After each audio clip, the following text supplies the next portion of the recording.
ಕಡಿಮೆ ವೆಚ್ಚದಲ್ಲೂ ಸಹ ಒಂದು ಕಳೆ ನಿಯಂತ್ರಣ ಯಾವ ರೀತಿ ಮಾಡಬೇಕು ಅಂತೇಳಿ ಭಾಗ ಒಂದರಲ್ಲಿ ಹೇಳಿದ್ದೆ.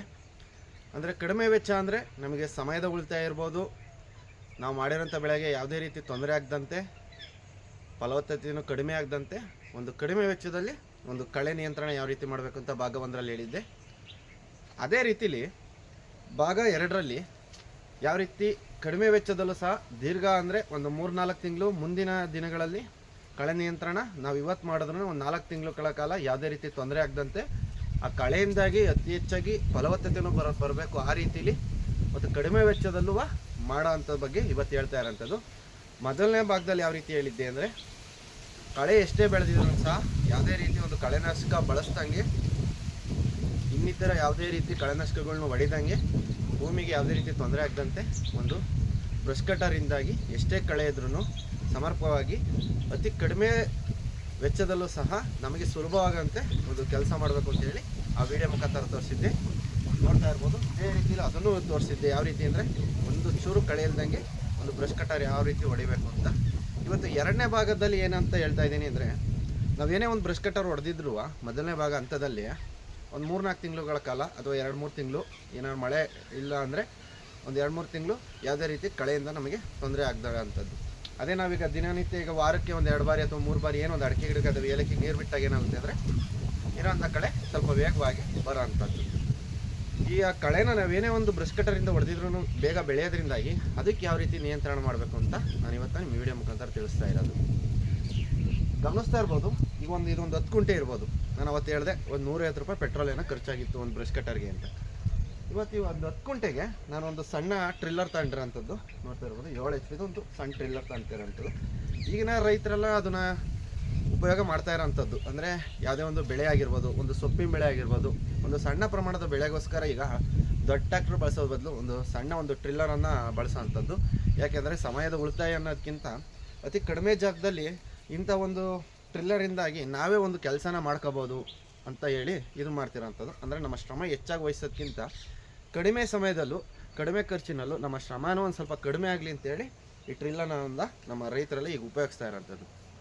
ಯಾವ ರೀತಿ ಇದನ್ನು ಉಪಯೋಗಿಸ್ತಾ ಇದ್ದಾರೆ ಅಂದರೆ, ಈಗ ಸಣ್ಣ ಪ್ರಮಾಣದಲ್ಲಿ ಈಗ ಅಡಿಕೆ ಒಬ್ಬೊಬ್ಬರು 10 ಅಡಿಗೂ ಇಟ್ಟಿರ್ತಾರೆ ಅಥವಾ 8 ಅಡಿಗೆ ಇಟ್ಟಿರ್ತಾರೆ, 6 ಅಡಿಗೆ ಇಟ್ಟಿರ್ತಾರೆ. ಈ ರೀತಿ ಇಟ್ಟಾಗ ಏನಾಗುತ್ತೆ ಅಂದರೆ ಟ್ಯಾಕ್ಟ್ರಿಗಳು ಈಗ ಇಡಿಸ್ತಲೇ ಇರೋ ಕಾರಣ ಇರ್ಬೋದು. ಇದರಿಂದಾಗಿ ನಮಗೆ ಉಪಯೋಗ ಅಂಥದ್ದು ಅಂದರೆ ಯಾವುದೇ ರೀತಿಯಾಗಲಿ ನೋಡ್ತಾ ಇರ್ಬೋದು. ನಾನು ಯಾವ ರೀತಿ ಹೊಡೆದಿದೆ ಅಂತ. ಇದರಲ್ಲಿ ನಮ್ಮ ದೊಡ್ಡ ಟ್ಯಾಕ್ಟ್ರೂ ಇಡಿಸುತ್ತೆ. ಆದರೂ ಇದು ಯಾವ ರೀತಿ ಅಂದರೆ ನಮಗೆ ಬೇಕಾದ ಸಮಯದಲ್ಲಿ ಇದು ಟ್ರಿಲ್ಲರ್ನ ಬಳಸ್ಕೊಂಡು ನಮಗೆ ಬೇಕಾದಷ್ಟು ಇದರಲ್ಲಿ ನಾವು ಉಳುಮೆ ಮಾಡೋ ಅಂಥದ್ದು. ಅಂದರೆ ನಮಗೊಂದು ಅರ್ಧ ಭಾಗ ಬೇಕಿರುತ್ತೆ. ನಾವು ಯಾವುದೇ ಒಂದೇ ಸೊಪ್ಪೆ ಬೆಳಿತೀವಿ ಇವತ್ತು, ಆ ಒಂದು ಕಾರಣದಿಂದಾಗಿ ಏನು ಮಾಡಬೇಕು ಅಂದರೆ ಇಂಥ ಟಿಲ್ಲರನ್ನು ನಾವು ಬಳಸೋ ಅಂಥದ್ದು. ಕಳೆ ತೆಗಿಯೋಕ್ಕೂ ಟಿಲ್ಲರ್ಗೂ ಏನು ಸಂಬಂಧ ಅಂದರೆ, ಏನೀಗ ಬ್ರಷ್ ಕಟರ್ ಹೊಡೆದಿರ್ತೀವಿ, ಬೇರೆಲ್ಲ ಏನಾಗಿರುತ್ತೆ ಅಂದರೆ ಭೂಮಿಯಲ್ಲೇ ಇರೋ ಅಂಥದ್ದು. ಭೂಮಿಲಿದ್ದಾಗ ಏನಾಗುತ್ತೆ ಅಂದರೆ ಅದೇ ಸ್ವಲ್ಪ ದಿನಗಳಾದಮೇಲೆ ನಾವು ನೀರು ಹಾಯಿಸಿದಷ್ಟು ಏನಾಗುತ್ತೆ ಅಂದರೆ ಚಿಗುರುತ್ತಾ ಬೇಗ ಕಳೆ ಬರೋ ಅಂಥದ್ದು. ಅದರಿಂದಾಗಿ ಟಿಲ್ಲರ್ ಬಳಸೋದ್ರಿಂದಾಗಿ ಏನಾಗುತ್ತೆ ಅಂದರೆ ಇದರಲ್ಲಿ ಯಾವುದೇ ರೀತಿ ಅನಾನುಕೂಲ ಇಲ್ಲ. ಈಗ ನಾವೇನೇ ಒಂದು ಅಡಿಕೆ ಗಿಡದಲ್ಲಿ ಓಡಿಸ್ತೀನಿ ಅಂದರೆ ಒಬ್ಬೊಬ್ರು ಹೇಳ್ತಾರೆ ಬೇರ್ಗಳು ಕಟ್ಟಾಗ್ತವೆ ಅಂತ. ದೊಡ್ಡ ಟ್ರ್ಯಾಕ್ಟ್ರಲ್ಲಿ ಓಡಿಸೋದ್ರೆ ಬೇರೆ ಕಟ್ಟಾಗ್ತವೆ. ಟಿಲ್ಲರ್ ಏನಾಗುತ್ತೆ ಅಂದರೆ ಒಂದು ಚೋಟಷ್ಟನ್ನು ಇಲ್ಲ ಇಷ್ಟುದ್ದ ಏನಾದರೂ ಹೊಡೆಯೋದ್ರಿಂದಾಗಿ ಬೇರುಗಳಿಗೆ ಯಾವುದೇ ರೀತಿ ತೊಂದರೆ ಆಗಲ್ಲ. ಒಂದಾದರೆ ನಮ್ಗೆ ಯಾವುದೇ ರೀತಿ ಒಂದು ಕಳೆನೂ ಬೆಳೆಯೋದಕ್ಕೆ ನಮಗೆ ತಡೆಗಟ್ಟ ಅಂಥದ್ದು. ಅಂದರೆ ಈಗ ಉಪಯೋಗ ಅಂದರೆ ಏನು ಈಗ ಚಿಗುರು ಹೊಡಿಯುತ್ತೆ ಅದನ್ನೆಲ್ಲ ನಾವೇನು ಈಗ ಟಿಲ್ಲರಿಂದ ಹೊಡೆದಾಗ ಏನಾಗುತ್ತೆ ಅಂದರೆ ಒಂದು 2 ತಿಂಗಳು ಮುಂದೆ ಹೋಗೋ ಅಂಥದ್ದು. ಅಲ್ಲಿವರೆಗೂ ನಮಗೆ ಯಾವುದೇ ರೀತಿ ಕಳೆಯಿಂದ ತೊಂದರೆ ಆಗೋಲ್ಲ. ಇದು ಬಳಸೋದ್ರಿಂದಾಗಿ ಏನು ಒಂದು 10 ಕುಂಟೆನ 1 ಲೀಟ್ರ್ ಪೆಟ್ರೋಲಲ್ಲೇ ಹೊಡಿಬೋದು ಅಂತ ನನ್ನ ಅನಿಸಿಕೆ. ಅಂದರೆ ನಮ್ಮ ಲೆಕ್ಕ ಇರೋದು ಒಂದು 25 ಕುಂಟೆ ಹೊಡಿತಾರೆ ಅಂತ. ಯಾವುದೇ ರೀತಿ ನಾವು 2 ಚೋಡಿ ಹೊಡೆದ್ರೂ ಏನಾಗುತ್ತೆ ಅಂದರೆ ಇದೊಂದು 100 ರೂಪಾಯಿಲಿ ಒಂದು 10 ಕುಂಟೆ ಅಂದರೆ ಒಂದು ಎಕರೆನ ಒಂದು 300 ರೂಪಾಯಿ ಒಳಗೆ ಹೊಡೆಯೋ ಅಂಥದ್ದು. ಇದರಿಂದ ತುಂಬ ಉಪಯೋಗ ಆಗೋಂಥದ್ದು. ಈ ರೀತಿ ಒಂದು ಉಪಯೋಗ ಅನ್ನೋದಕ್ಕಿಂತ ಕಳೆ ನಿಯಂತ್ರಣಕ್ಕೆ ನಾವು ಯಾವುದೇ ರೀತಿ ಒಂದು ಕಳೆನಾಶಕ ಬಳಸಿದಂತೆ ಫಲವತ್ತತೆಯಲ್ಲೂ ಹಾಗೂ ನಮ್ಗೆ ಯಾವುದೇ ರೀತಿ ನಮ್ಮ ಹಾಕಿರುವಂಥ ಬೆಳೆಗೆ ತೊಂದರೆ ಆಗದಂತೆ ಈ ಒಂದು ಟಿಲ್ಲರ್ ಬಳಸೋದ್ರಿಂದ ಏನಾಗುತ್ತೆ ಅಂದರೆ ನಮಗೆ ಸುಲಭವಾಗಿ ಉಪಯೋಗ ಅಂಥದ್ದು, ಯಾವುದೇ ರೀತಿ ತೊಂದರೆ ಆಗಲ್ಲ ಅನ್ನೋದು. ನೀವು ನೋಡ್ತಾ ಇರ್ಬೋದು ಯಾವ ರೀತಿ ಈಗ ಒಂದು ಸಲಿಂದ ಇನ್ನೊಂದು ಸಲಲ್ಲಿ ಯಾವ ರೀತಿ ಹೊಡೆದಿದೆ ಅಂತ.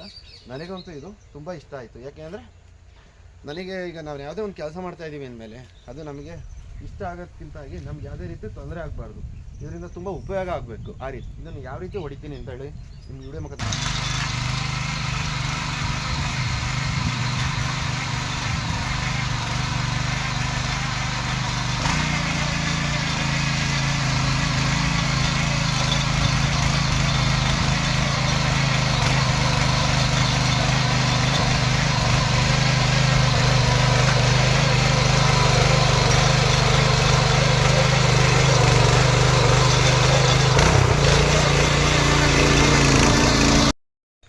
ಈ ರೀತಿಲಿ ಈಗ ಮೊದಲು ನಾನು ಏನು ಬ್ರಷ್ ಕಟರ್ ಹೊಡೆದಿದ್ದೆ ಅವಾಗ ಯಾವ ರೀತಿ ನೆಲ ಇತ್ತು, ಈಗ ಟಿಲ್ಲರ್ ಹೊಡೆದಿರೋದು ಅಷ್ಟೇ.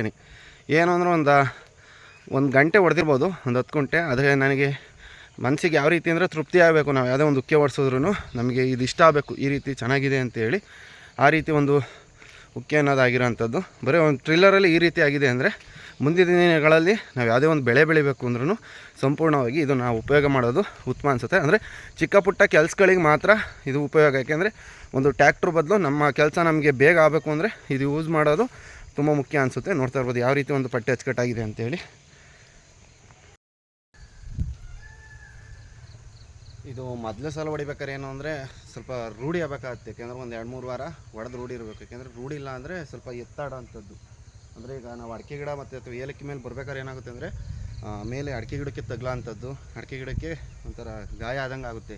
ಅದಕ್ಕೆ ಸ್ವಲ್ಪ ನಿಧಾನವಾಗಿ ಅಂದರೆ ಕಲಿಕೆ ಅಂದರೆ ಕಲಿಯವರೆಗೂ ಒಂದು 2-3 ವಾರ ಪ್ರಥಮವಾಗಿ ಏನು ಮಾಡಬೇಕು ಅಂದರೆ ಸ್ವಲ್ಪ ನಿಧಾನವಾಗಿ ಹೊಡೆಯೋ ಅಂಥದ್ದು. ಅಂದರೆ ಈಗ ದಡ ಬಿಟ್ಟಿಲ್ಲ ಅಂದರೆ ದಡ ಹೊಡೆದಾಗ ಏನಾಗ್ಬಿಡುತ್ತೆ ಅಂದರೆ ಒಂದೊಂದು ಸಲ ಅಡಿಕೆ ಗಿಡದ ಮೇಲೆ ಎಳ್ಕೊಂಬಿಡೋ ಅಂಥದ್ದು, ಇಲ್ಲಾಂದರೆ ಅಡಿಕೆ ಗಿಡ ಏನಾಗುತ್ತೆ ಅಂದರೆ ಸೀಳ್ಕೊಳೋ ಅಂಥದ್ದು, ಇಲ್ಲಾಂದರೆ ಕಿತ್ತೋಗುತ್ತೆ. ಅದರಿಂದಾಗಿ ಸ್ವಲ್ಪ ದೂರದಿಂದಲೇ ಮಾಡೋ ಅಂಥದ್ದು. ಅಂದರೆ ಒಂದು 2-3 ವಾರ ಸ್ವಲ್ಪ ಹೊಡೆಯೋದು ಕಲಿಯೋವರೆಗೂ ಅಷ್ಟೇ. ಈಗ ನೋಡ್ತಾ ಇರ್ಬೋದು ಸಂಪೂರ್ಣವಾಗಿ ಒಂದು 12 ಕುಂಟೆಯಷ್ಟು ಜಮೀನನ್ನ ಕೇವಲ 130 ರೂಪಾಯಿ ಪೆಟ್ರೋಲಲ್ಲಿ ಹೊಡೆದಿರೋ ಅಂಥದ್ದು. ನೋಡಿ ಯಾವ ರೀತಿ, ಅದು 2 ಸಾಲ ಹೊಡೆದಿದ್ದೀನಿ. ನೋಡ್ತಾ ಇರ್ಬೋದು ಪ್ರತಿಯೊಂದು ಅಷ್ಟೇ ಯಾವ ರೀತಿ ಒಂದು ಮಣ್ಣು ಅಷ್ಟೇ ಪುಡಿಯಾಗಿರೋಂಥದ್ದು. ಸ್ವಲ್ಪ ಅದ ಇದ್ದಾಗ ಹೊಡೆಯೋದು ಉತ್ತಮ. ಅಂದರೆ ಈಗ ಸ್ವಲ್ಪ ಜಾಸ್ತಿ ಯಾವ್ದಾರು ಹೊಡೆದ್ರೆ ಏನಾಗ್ಬಿಡುತ್ತೆ ಅಂದರೆ ಎಲ್ಲ ಅಂಟ್ಕೊಂಡ್ಬಿಡುತ್ತೆ ರೋಟ್ರಿಗೆ. ಅದರಿಂದಾಗಿ ಯಾಕೆಂದರೆ ಅದು ಇರೋದೇ 7 HP. ಅದರಿಂದಾಗಿ ಸ್ವಲ್ಪ ಮಣ್ಣಿನ ಸ್ವಲ್ಪ ಅದ ಆದಾಗ ಏನು ಮಾಡಬೇಕು ಅಂದರೆ ಹೊಡೆಯೋದ್ರಿಂದ ಏನಾದರೆ ಮಣ್ಣು ಪುಡಿಯಾಗುತ್ತೆ. ಆಮೇಲೆ ಅಂಟೇನಾಗಲ್ಲ. ಆಮೇಲೆ ಎಲ್ಲ ಮಣ್ಣು ಏನಾದರೂ ಬಿಟ್ಕೊಳತ್ತದ್ದು. ನೋಡ್ತಾ ಇರ್ಬೋದು. ಈಗ ಮೊದಲು ಹೆಂಗಿತ್ತು ನಮ್ಮ ಅಡಿಕೆ ಗಿಡ ಅಂದರೆ ಬ್ರಷ್ ಕಟರ್ ಹೊಡೆದಾಗ, ಈಗ ಏನು ಟಿಲ್ಲರ್ ಹೊಡೆದಾಗ ಯಾವ ರೀತಿ ಐತೆ ಅಂತ ನೋಡ್ತಾ ಇರ್ಬೋದು. ಸಂಪೂರ್ಣವಾಗಿ ಒಂದು ತೋಟನ ನೀಟಾಗಿ ಇಟ್ಟಿರಂಗೆ ಮಾಡಿರೋಂಥದ್ದು. ಈ ವಿಡಿಯೋ ಇಷ್ಟ ಆದಲ್ಲಿ ಎಲ್ಲರೂ ಲೈಕ್ ಮಾಡಿ ಹಾಗೂ ಶೇರ್ ಮಾಡಿ, ಸಬ್ಸ್ಕ್ರೈಬ್ ಮಾಡಿ. ನನ್ನೆಲ್ಲ ರೈತ ಬಾಂಧವರಿಗೂ ಧನ್ಯವಾದಗಳು.